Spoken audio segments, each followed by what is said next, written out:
నమో దుర్గా నమోస్తుతే నమస్తే శరణ్యే శివే సానుకంపే నమస్తే జగద్వ్యాపికే విశ్వరూపే నమస్తే జగద్వంద్య పాదారవిందే నమస్తే జగత్తారిణి త్రాహి దుర్గే.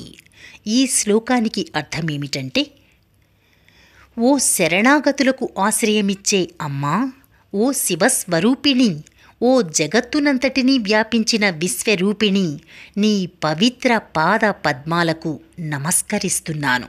ఈ లోకాన్ని రక్షించు దుర్గాదేవి.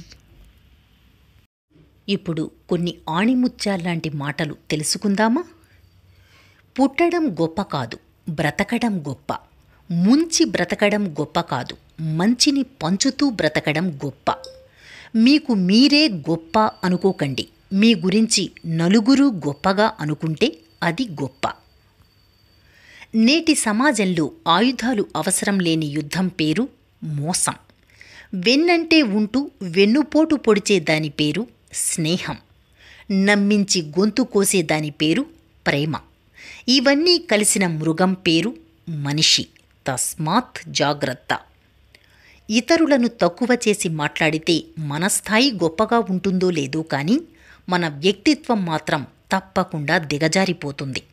విద్య, వివేకం, పరిజ్ఞానం బావిలో నీళ్లు లాంటివి. అవి తరగని నిధులు. వాడుతున్న కొద్దీ ఊరుతూనే ఉంటాయి. నిజమే కదా?